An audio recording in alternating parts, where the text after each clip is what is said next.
was 11 years old, primary 6, from YUMIN Primary School. We'll go on with revising in our techniques of limit calculation. What types of methods have we learned before? For the past lessons, we have been revising two methods, direct substitution and for our factorization.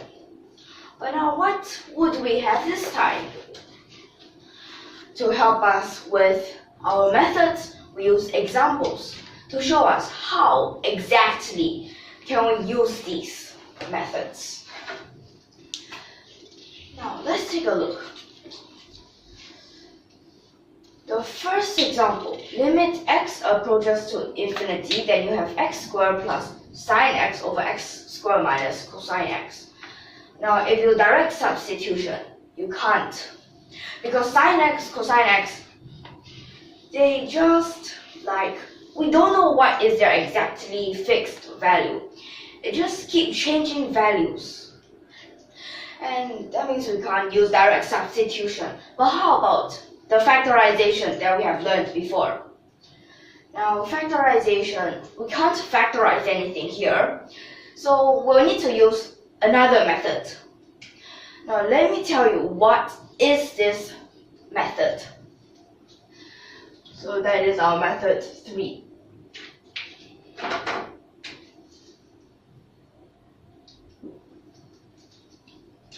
Now for this method 3, we'll call it, so let's see,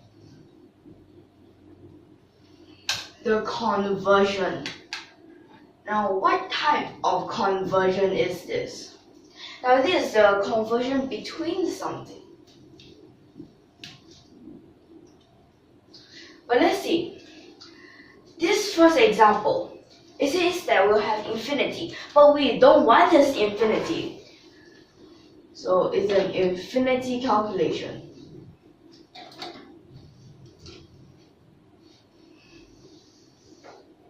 Infinity calculation. And what do we want to change this infinity calculation into? Now we want to try to make it so that we can actually solve it. Now for that, we could find the infinitesimal.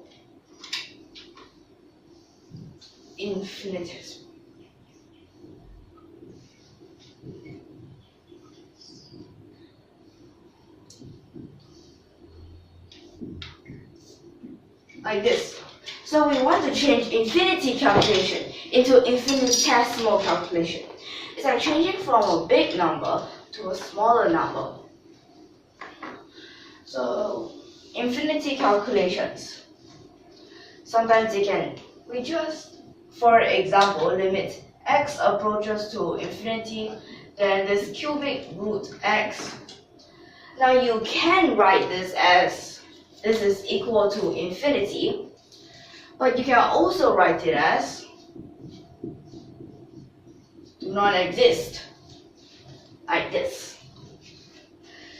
Now let's come back to our examples to see how exactly can we use this third method.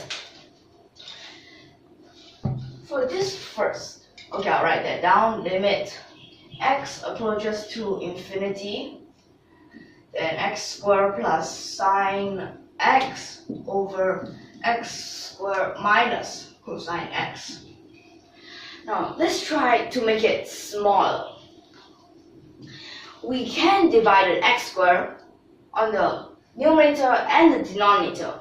Let's take a look at what happens if we really do that. X squared divided by x squared is a 1 plus now sine x over x squared. Well, later I'll say more about what happened here. So we'll just finish this first, minus cosine x over x squared. Then let's see, sine x over x squared. Sine x, its maximum is a 1, minimum negative 1. if this is a 1 over infinity becomes 0. Because infinitesimal, we'll just sub in a 0.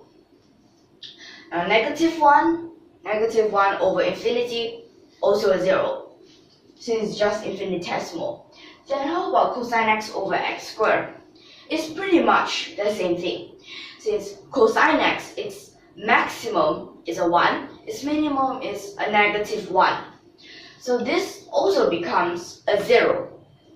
Now that means this part will have 1 over 1, which is a 1. Okay, so this is for that first example. Now, quite simple. Then how about the second?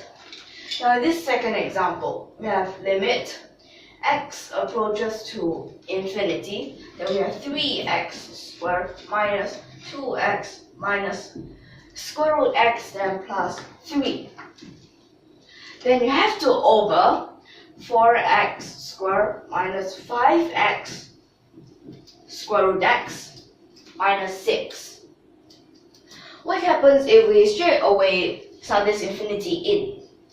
Well, what we'll get is like infinity over infinity, an indeterminable form. So let's try to use this method again. Now it's saying that, okay, now just a reminder is that we always use this highest power. If we say use x, now why would you want to use x? Then there will be still x over there. So we just straight away use the over x squared. Now this is limit x approaches to infinity. Divided by x squared, this part is a 3. Then minus, divided by x squared, this is a 2 over x.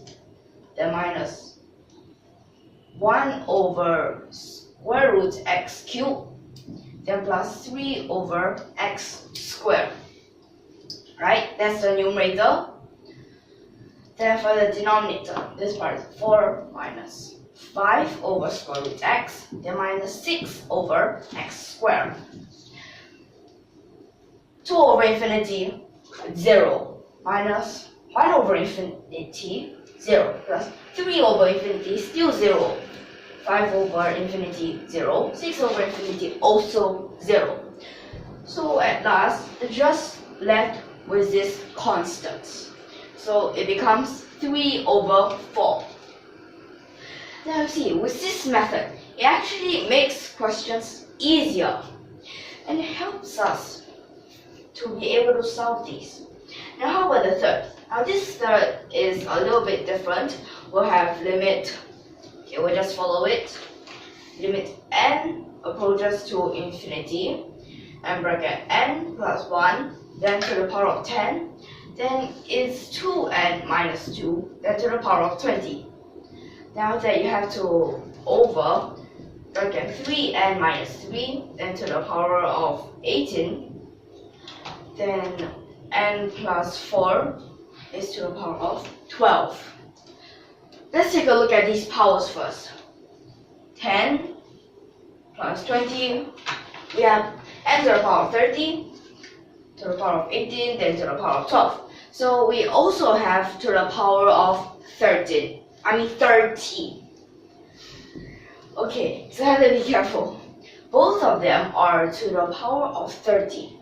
Now we can try to divide n to the power of 30 for both numerator and denominator. But now, let me tell you, this part only have to the power of 10. So we'll just give it to the power of 10. So you get 1 plus 1 over n. Then to the power of 10.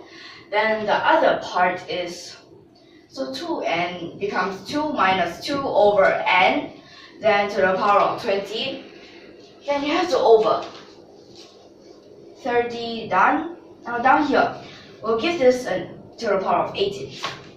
So we get 3 minus 3 over n. Like this. And then here is 1 plus 4 over n, then to the power of 12. So like this part, 1 over n, 2 over n, 3 over n, 4 over n, they all become 0. 1 to the power of 10, we don't need to write that since it's just a 1. So this part is 2 to the power of 20, then over 3 to the power of 18. 1, don't need. So this is what you should get at last for our third example. So right now here, I think you already see. You have to be careful of their power. Their power must be the same. Now, what if we take a look at our next example? This next example, it looks a little bit more complicated. But would we still be able to solve it? Let's see. So this limit x approaches to negative infinity, then have bracket 2x plus 1, then to the power of 16. Then bracket 3x minus 1, then to the power of 30. Then after that is 4x plus 3 to the power of 40. Then over, that part is 6x squared plus 13x plus 6. Then to the power of 43. Let's take a look at these powers. This power, 16 plus 30, 46, 86. Square and 43, you get an 86.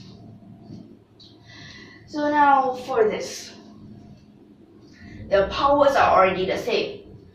But what if I try to factorize this part first?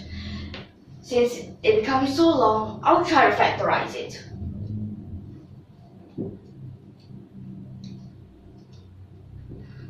So at the numerator, I'll keep it the same first.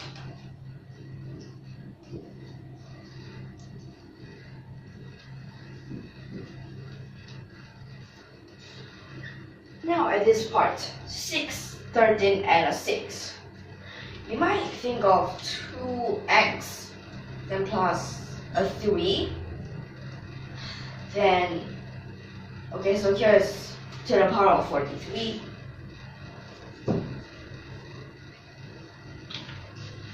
Then, how about 3x plus 2? Will this work? 6, of course. Then 6, yes. Then 9 and 4. Checked. Okay, now we get something like this. So numerator, denominator, divided by x to the power of 86. Now, to the power of 86, this will divide by x to the power of 16. So here, limit x approaches to negative infinity. This is 2 plus 1 over x, then to the power of 16. The next is, so we'll divide this by x to the power of 30. So you get 3 minus 1 over x, then to the power of 30. Okay, and then at this part, we'll divide it by x to the power of 40. So here that means it is 4 plus 3 over x, then to the power of 40. Okay, then over. Now this part, 86. This part will divide by x to the power of 43. So we get 2 plus 3 over x, then to the power of 43. And this part we also divided by x to the power of 43. Then here is 3 plus 2 over x, then to the power of 43. Now, for these parts, we can first make these 1 over x, 3 over x, 2 over x become 0. So we get 2 to the power of 16 times 3 to the power of 30 times 4 to the power of 40. Then you over 2 to the power of 43, then times 3 to the power of 43. Now maybe this 4, we can change it into a 2 squared. So that means it becomes 2 to the power of 80.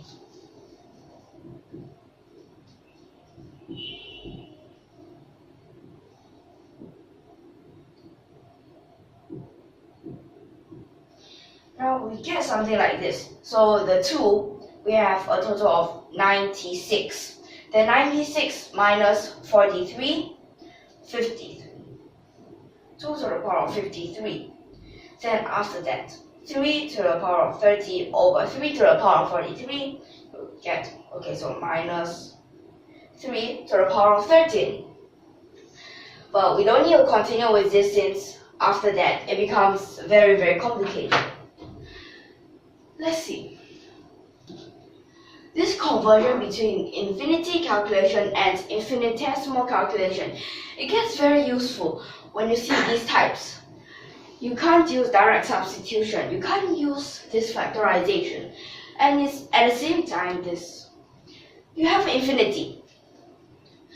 So when you see these infinity types, you might want to think of, what if we change it from infinity calculation to infinitesimal calculation? Well, yes, we can think of that. So that means we'll have to divide it by its highest power. So that at the highest power it becomes a constant. Then the rest, it becomes infinitesimal. But what if we say, suddenly the numerator has a lower power than the denominator? That depends on the either x or n. This variable approaches to something. Is it infinity? Is it negative infinity? If negative infinity, you have to check its power. Okay, negative infinity, even power becomes infinity. Odd power becomes still negative infinity. Then what if we say just positive infinity, but its power at the numerator is lower than its denominator? Then that means this at the bottom, it becomes infinity down there. So it can just become 0. Now what if I say not the denominator that has a lower power, it's the numerator that has, the inverse. So it's a denominator that has a lower power right now. That means at last you'll get infinity. But whether infinity or negative infinity, it depends on this limit. Okay, so at this, when we revise this method 3, at first it's actually just quite simple. And we'll use examples to show us how can we use this. With other methods, how can we use it? Okay, so in this lesson, I hope that you're actually clear so far of some of these types of questions that you might just meet. So you have to know when to use it. When is it best to use it with? And when you don't need to use it and just straight away try to sub them in. Okay, so in this lesson, I think we can end here. So if you like our videos, don't forget to subscribe to our channel. So we'll see you in the next lesson, and thank you for your watching.